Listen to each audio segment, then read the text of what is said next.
Good morning students, myself Subham sir from Sanskar Global School. In this video, we read about the triangle and its properties, which is chapter 6 of class 7. So in this video, the first heading is triangle. तो सबसे पहले मैं बताऊं कि triangle क्या होता है। तो आप फिगर से ही समझते होंगे कि एक ट्रायंगल क्या होता है, सिंपल क्लोज्ड फिगर, यानी ट्रायंगल कहीं से भी खुला हुआ नहीं होता। पहले बात आप ये ध्यान रखिए कि ए triangle is a simple closed figure bounded by 3 line segment. कि जो ट्रायंगल होता है वो मेरा एक बाउंडेड फिगर होता है जो कि 3 लाइन सेगमेंट से क्या होता है, घिरा हुआ होता है। जैसे यहाँ पे आपका 3 लाइन सेगमेंट क्या है, ए बी, बी सी और सी ए, ये आपकी क्या है, 3 लाइन सेगमेंट्स हैं। इसकी प्रॉपर्टीज क्या होती है, तो किसी भी ट्रायंगल में 3 साइड्स होती है, ए बी, बी सी, सी ए। किसी भी ट्रायंगल में 3 एंगल्स होते हैं, angle A, angle B, angle C, और कोई भी ट्रायंगल में 3 वर्टेक्स होते हैं। ठीक है, ये देखिए आपका ये वर्टेक्स ए है, ये आपका वर्टेक्स बी है, ये आपका वर्टेक्स सी है। ठीक है, नेक्स्ट हेडिंग आती है कि टाइप्स ऑफ ट्रायंगल। तो सबसे पहले अगर मैं बताऊं कि ट्रायंगल 2 प्रकार के होते हैं। एक होता है on the basis of sides, यानी साइड के आधार पर। एक होता है एंगल के आधार पर, on the basis of angles. तो साइड के आधार पर 3 प्रकार के ट्रायंगल्स होते हैं। एक होता है आपका क्या, स्केलिन ट्रायंगल, एक होता है आपका आइसोसेलेस ट्रायंगल, एक होता है आपका इक्विलैटरल ट्रायंगल। तो स्केलिन ट्रायंगल एक ऐसा ट्रायंगल होता है जिसमें आपकी तीनों साइड्स क्या होती है, अनइक्वल होती है। अनइक्वल कहने का मतलब होता है कि तीनों साइड्स आपस में बराबर नहीं होती है। अगर ये आपका 2 सेंटीमीटर, ये 3 सेंटीमीटर, ये 5 सेंटीमीटर की आपकी कैसी साइड्स है, अनइक्वल साइड्स है, इसीलिए इसको हम स्केलिन ट्रायंगल कहते हैं। अगर कोई भी ट्रायंगल में आपस में तीनों साइड्स इक्वल नहीं होते यानी अनइक्वल होते हैं तो आपका स्केलिन ट्रायंगल कहलाता है। नेक्स्ट हेडिंग आता है आपका आइसोसेलेस ट्रायंगल। तो आइसोसेलेस ट्रायंगल एक ऐसा ट्रायंगल होता है जिसमें आपकी 2 साइड्स बराबर होती हैं। क्या होती है आइसोसेलेस ट्रायंगल में, 2 साइड्स आपकी बराबर होती हैं और एक साइड आपकी अनइक्वल होती है। यानी अगर आपने एक ट्रायंगल ये बनाया है, अगर ये 5 सेंटीमीटर हो जाए, ये भी 5 सेंटीमीटर हो जाए और ये 6 सेंटीमीटर हो जाए, तो ये आपका किस कैटेगरी में आएगा, ये आपका आइसोसेलेस ट्रायंगल की कैटेगरी में आएगा। ठीक है, नेक्स्ट हेडिंग है आपका इक्विलैटरल ट्रायंगल। तो अगर किसी ट्रायंगल में तीनों की तीनों साइड्स बराबर हो जाती हैं तो उसे हम इक्विलैटरल ट्रायंगल कहते हैं। जैसे यहाँ पे देखिए, ये आपका अगर मैं मान लूं कि ये 4 है, ये 4 है, ये 4 है, तो 4 4 4 सारी लेंथ क्या है, बराबर है, तो ये आपका क्या है, इक्विलैटरल ट्रायंगल। अब बात आती है on the basis of angles. तो एंगल के भी बेसिस पे ट्रायंगल आपकी 3 प्रकार की होती हैं। एक होता है एक्यूट एंगल ट्रायंगल, एक होता है राइट एंगल ट्रायंगल, एक होता है आपका ऑब्ट्यूज एंगल ट्रायंगल। तो अगर बात करते हैं एक्यूट एंगल ट्रायंगल, तो एक्यूट एंगल ट्रायंगल में क्या होता है, अगर आपका all the 3 angles of a triangle are less than 90 degree, यानी एक्यूट एंगल ट्रायंगल ऐसे ट्रायंगल होते हैं जिसके अंदर बनने वाले तीनों एंगल्स हमेशा क्या होते हैं, 90 डिग्री से कम होते हैं। ठीक है, और आपका राइट एंगल ट्रायंगल की अगर बात करें तो राइट एंगल ट्रायंगल हमेशा क्या होता है, एक ऐसा ट्रायंगल जिसमें एक एंगल आपको 90 डिग्री का मिल जाता है, वो आपका क्या कहलाता है, राइट एंगल ट्रायंगल। फिर आपका आता है ऑब्ट्यूज एंगल ट्रायंगल। अगर किसी भी ट्रायंगल में 3 एंगल्स में से कोई भी एक एंगल, ठीक है, अगर आपका 90 डिग्री से बड़ा हो जाता है तो आपका किस कैटेगरी में फॉल करता है, वो आपका ऑब्ट्यूज एंगल ट्रायंगल की कैटेगरी में फॉल करता है। यानी if any one of the angles of a triangle is greater than 90 degree, then it is called obtuse angle triangle. If one angle of a triangle, that is कहने का मतलब ये है कि अगर किसी भी ट्रायंगल में कोई भी एक एंगल 90 डिग्री से बड़ा हो जाता है तो वो आपका ऑब्ट्यूज एंगल ट्रायंगल कहलाता है। ठीक है, इसके बाद आपको जो हमें नेक्स्ट हेडिंग समझानी है वो होता है क्या, मेडियंस ऑफ अ ट्रायंगल। इसके बहुत सवाल पूछा जाता है, तो लेकिन आप इससे पहले जानिए कि मेडियन किसे कहते हैं ट्रायंगल में। तो हेडिंग है मेरा क्या, मेडियंस ऑफ अ ट्रायंगल। तो मेडियंस क्या होता है, the line segment joining the vertex of a triangle to the midpoint of its opposite side is called the median of a triangle. यानी आपने मान लीजिए मैंने एक ट्रायंगल लिया एबीसी, एबीसी में मैंने एक वर्टेक्स लिया ए और ए का अपोजिट क्या है, साइड है बीसी, और बीसी का मैंने मान लिया मिड पॉइंट क्या है, डी। तो अगर मैं ए से एक लाइन खींचू जो कि आकर डी पे मीट करेगा, तो ये आपका जो एडी होगा ये क्या कहलाएगा? आपका मीडियन कहलाएगा। क्यों? द लाइन सेगमेंट, यानी एक ऐसी लाइन सेगमेंट जो किसी वर्टेक्स को उसके मिड पॉइंट के, उसके अपोजिट साइड के मिड पॉइंट से जोड़ता हो, उसी को हम क्या कहते हैं? Medians of a triangle. यानी अगर मैं ए क्या हूं वर्टेक्स ले रहा हूं तो इसका अपोजिट साइड क्या होगा? बीसी, और बीसी का मुझे अगर मिड पॉइंट पता है डी, तो अगर मैं ए को डी से मिला दूं तो ये मेरा क्या कहलाएगा? Medians of a triangle. ये आपका क्या कहलाएगा? मीडियन कहलाएगा। ठीक है, मीडियन ऑफ अ ट्रायंगल। ठीक है, नेक्स्ट हेडिंग है आपकी एल्टीट्यूड्स ऑफ अ ट्रायंगल। तो एल्टीट्यूड क्या होता है? The perpendicular line segment drawn from the vertex of a triangle, यानी एक ऐसी लाइन सेगमेंट जो कि हम किसी वर्टेक्स के उसके अपोजिट साइड पे परपेंडिकुलर ड्रॉ करते हैं, उसी को हम क्या कहते हैं? Altitudes of a triangle. यानी the perpendicular line segment drawn from the vertex of a triangle to the opposite side is called an altitude of the triangle. अब जैसे आप इसको समझिए कि मैंने ट्रायंगल लिया ए बी सी और मैंने इसको वर्टेक्स मान लिया, इसको ले लिया अपना वर्टेक्स ए, और ए का अपोजिट साइड क्या है? बीसी। ठीक है, तो अगर मैं यहां से ए से एक ऐसी लाइन ड्रॉ करूं जो कि बीसी की क्या हो? परपेंडिकुलर हो, सिर्फ परपेंडिकुलर हो। क्या हो? परपेंडिकुलर हो। परपेंडिकुलर कहने का मतलब अगर 90 डिग्री का एंगल बनाए, ठीक है, तो ये जो लाइन एडी होगी ये आपको क्या कहलाएगा? एल्टीट्यूड कहलाएगा, किसका? ट्रायंगल का। फिर आपको ये ध्यान रखना है कि exterior angle of a triangle किसे कहते हैं? Exterior angle of a triangle एक प्रॉपर्टी होती है ट्रायंगल की। क्या होता है? N exterior angle of a triangle, यानी किसी भी ट्रायंगल में बनने वाला जो एक्सटीरियर एंगल होता है वो हमेशा बराबर होता है अपने विपरीत बनने वाले इंटीरियर अपोजिट एंगल्स, अपने विपरीत बनने वाले इंटीरियर एंगल्स के सम के बराबर। फिर से सोचिए, N exterior angle of a triangle, किसी भी ट्रायंगल में जो एक्सटीरियर एंगल होता है वो हमेशा बराबर होता है अपने अपोजिट एंगल्स से, जो कि अंदर की ओर बनते हैं, उनके सम के बराबर। ठीक है, जैसे देखिए यहाँ पे आपने एक ट्रायंगल लिया ए बी सी। ठीक है, ए बी सी, मैंने इस बीसी लाइन सेगमेंट को और आगे बढ़ाते हुए लेता गया। ठीक है, और इसको ले दिया नाम क्या? डी। क्या नाम दे दिया? डी। तो यहाँ पे देखिए आपको एक एंगल, एक बाहर एंगल दिखाई पड़ रहा है ए सी, तो ये क्या है आपका? ये आपका एक्सटीरियर एंगल है। तो जो ये एंगल सी है ये क्या होगा? बराबर होगा किसके सम के बराबर? इसके विपरीत में कौन सा एंगल बन रहा है? एंगल ए और एंगल बी। यानी एंगल सी का मेजरमेंट होगा, जो एंगल सी की वैल्यू होगी वो बराबर होगी एंगल ए और एंगल बी के सम के बराबर।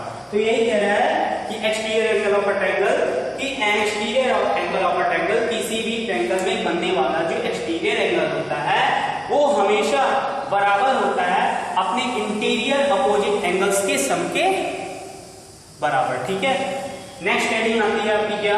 आपको कुछ बातें और ध्यान रखनी है कि पहला क्या है कि the sum of all the angles of a triangle is always 180 degree. कि किसी भी, जब आपको कोई भी ट्रायंगल बनता है तो उसमें आपको तीन एंगल दिखाई पड़ते हैं। जैसे यहाँ पे मैंने एक ट्रायंगल बनाया ए बी सी, तो एक एंगल आपको ए दिख रहा है, एक एंगल आपको बी दिख रहा है, एक एंगल आपको सी दिख रहा है। तो किसी भी ट्रायंगल में, यानी ये फिक्स होता है कि ट्रायंगल में बनने वाले तीनों एंगल्स का सम हमेशा 180 डिग्री ही होता है। फिर the sum of the lengths of any two sides of a triangle is always greater than the third side. ये क्या कह रहा है कि किसी भी ट्रायंगल में कोई भी दो साइड्स का सम ले लीजिए, वो हमेशा क्या होगा? बड़ा होगा किससे? Third side. एग्जांपल से समझिए कि अगर आप एक ट्रायंगल लेते हैं ए बी सी, तो इस रूल के अकॉर्डिंग ये होता है कि अगर आप ए बी और बी सी को सम करते हैं तो इन दोनों का सम हमेशा क्या होगा? बड़ा आएगा। किससे आएगा? ए सी से। तो वही बोल रहा है कि the sum of the lengths of any two sides of a triangle, कि किसी भी ट्रायंगल में आप अगर दो साइड्स का सम लेते हैं तो हमेशा थर्ड साइड से क्या होगा? बड़ा होगा। ठीक है, फिर नेक्स्ट है आपका the difference of the lengths of any two sides of a triangle is less than the third side. इसी तरह की देखिए क्या कह रहा है कि किसी भी ट्रायंगल में अगर आप दो साइड्स का डिफरेंस निकालते हैं तो वो हमेशा थर्ड साइड से क्या होता है? छोटा होता है। यानी अगर आपने ट्रायंगल लिया ए बी सी, अगर आप ए बी माइनस BC करते हैं तो हमेशा क्या होगा, छोटा होगा किससे, AC। कैसे, जैसे मैंने मान लिया AB क्या है मेरा 5 है, BC मेरा 4 है, ठीक है, और ये मैंने AC मान लिया 3 है। तो अगर आप 5 माइनस 4 करते हैं क्या आता है आपका 1, और 1 क्या है, AC से छोटा है या नहीं, ये होता है आपका थर्ड रूल है। फिर जो मोस्ट इंपॉर्टेंट आपको बात इस चैप्टर में देखने को मिल रही है, जो कि आपको आगे भी काम देगा, वो क्या है आपका पाइथागोरस थ्योरम। पाइथागोरस थ्योरम की अगर हम बात करते हैं तो एक बात हमेशा दिमाग में आ जानी चाहिए कि पाइथागोरस थ्योरम हमेशा मेरा राइट एंगल ट्रायंगल में ही होल्ड करता है, इसके अलावा किसी अन्य ट्रायंगल में नहीं होल्ड करता है। तो पाइथागोरस थ्योरम क्या होता है, इन अ राइट एंगल ट्रायंगल, यानी किसी भी राइट एंगल ट्रायंगल में the square of the hypotenuse, hypotenuse जिसे हम लॉन्गेस्ट साइड भी कहते हैं, जो लॉन्गेस्ट साइड या हाइपोटेन्यूज का जो स्क्वायर होता है वो बराबर होता है किसके, बचे हुए साइड्स के स्क्वायर के सम के बराबर, ठीक है, is equal to the sum of the squares of the other two sides. देखिए एग्जांपल, जैसे कि मैंने ट्रायंगल लिया ABC, जहां पे मेरा राइट एंगल ट्रायंगल वहां पे बन रहा है B पे, तो इसके सामने वाली जो साइड होती है आपकी हमेशा क्या कहलाती है, हाइपोटेन्यूज, और ये आपका क्या कहलाया, परपेंडिकुलर, और ये क्या कहलाया आपका बेस, ठीक है। तो जो सबसे लॉन्गेस्ट साइड जिसे हम हाइपोटेन्यूज बोलते हैं वो क्या है यहाँ पे AC, यानी H का स्क्वायर जो होता है वो हमेशा बराबर होता है किसके, परपेंडिकुलर स्क्वायर प्लस बेस के स्क्वायर। या अगर आप इसको इन फिगर के फॉर्म में जो यहाँ पे आपको दिख रहा है उसके फॉर्म में अगर लिखना चाहते हैं तो ये हो जाएगा AC का square is equal to AB का स्क्वायर प्लस BC का स्क्वायर, ठीक है। अब चलिए आपको इससे रिलेटेड एक आध दो क्वेश्चंस लगवा देते हैं आपको, देखिए।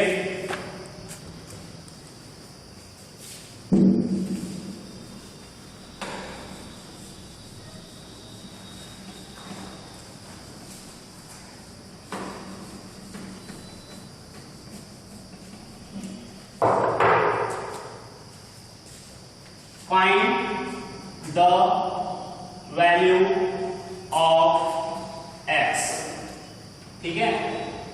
पहला क्वेश्चन है इसमें, ये आपको वैल्यू दी गई है 50 डिग्री, तो यहाँ पे आपको दिया गया है x और यहाँ पे आपको दिया गया है 150 डिग्री।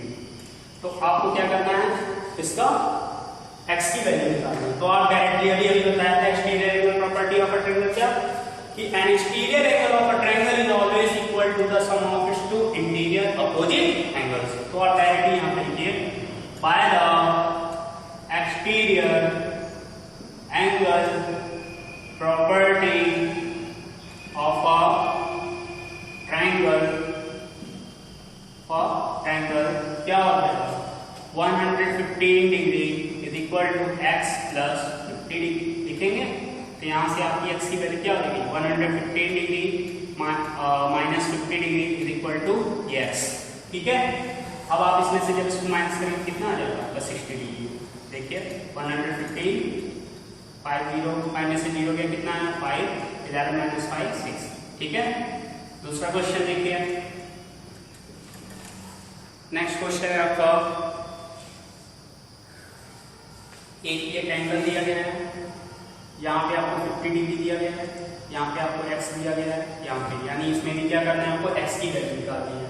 तो अभी मैंने बताया था आपको, नोट ये लिखवा रहा हूँ कि the sum of all the angles of a triangle is always 180 degree, कि ट्रायंगल में बनने वाले तीनों एंगल्स का सम हमेशा क्या होता है 180 डिग्री। तो यहाँ पे फिर लिखिए, by the we know that, हम जानते हैं, क्या जानते हैं कि the sum of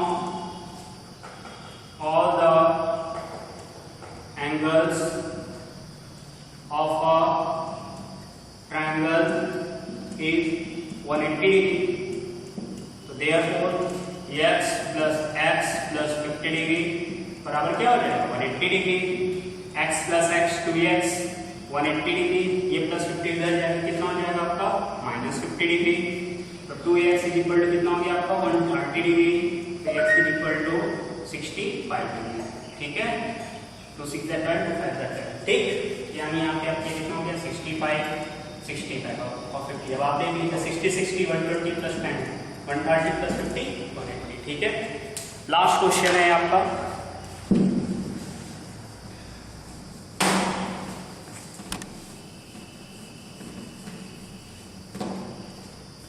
triangle ABC is right angled at C. Question है आपका triangle ABC is right angled at C. ठीक है, फिर if AC is equal to 5 centimetre, if AC is equal to 5 centimetre, comma BC is equal to 12 centimetre, BC is equal to आपको कितना दिया गया है 12 सेंटीमीटर। ठीक है, तो find the length of AB। तो आपको किसका लेंथ पता करना है, AB का। Find the length of AB। ठीक है, और आपको इसके साथ साथ इसमें फिगर भी दिया गया है कि एक ट्रायंगल ABC है जिसमें राइट एंगल आपका कौन बन रहा है, शीट है। उसमें आपको क्या दिया गया, triangle ABC right angle at C, जहाँ पे आपको AC की लेंथ दी गई है 5 सेंटीमीटर और BC की लेंथ दी गई है 12 सेंटीमीटर। ठीक है, तो आपको क्या पता करना है, AB। ठीक, चलिए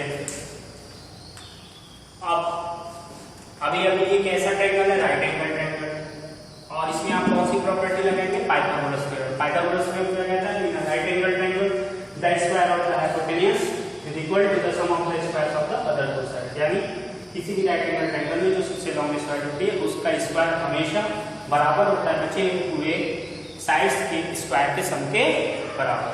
ठीक है, तो यहाँ पे देखिए, अगर हम ये मेरा राइट एंगल ट्रायंगल है तो बाई पाइथागोरस थ्योरम के हिसाब से, बाई पाइथागोरस थ्योरम, AB का square is equal to AC का स्क्वायर प्लस BC का स्क्वायर लिख सकते हैं। ये आपकी लॉन्गेस्ट साइड है, AB का स्क्वायर इक्वल टू AC का स्क्वायर प्लस BC का स्क्वायर। AB आपको लेंथ पता करनी है, AC की लेंथ कितनी है आपको यहाँ पे दिया गया 5 सेंटीमीटर का होल स्क्वायर, BC की लेंथ कितनी दी गई है 12 सेंटीमीटर का होल स्क्वायर। AB का स्क्वायर इज इक्वल टू 5 का स्क्वायर कितना 25 सेंटीमीटर स्क्वायर, 12 का स्क्वायर कितना होता है 144 सेंटीमीटर स्क्वायर। इन दोनों को आप अगर प्लस करेंगे तो कितना आ जाएगा 169 सेंटीमीटर स्क्वायर। अब आपको पता होना चाहिए कि जब ये स्क्वायर रूट इधर आता है तो किसमें आता है, अंडर रूट में कन्वर्ट हो जाता है। और 169 को क्या हम ऐसे नहीं लिख सकते, 13 इंटू 13 सेंटीमीटर इंटू सेंटीमीटर। तो आपको पता है कि स्क्वायर रूट में अगर 2 का पेयर रहता है बाहर निकलता है क्या हो जाता है 1। तो AB की लेंथ कितनी आ गई 13 सेंटीमीटर। ठीक है,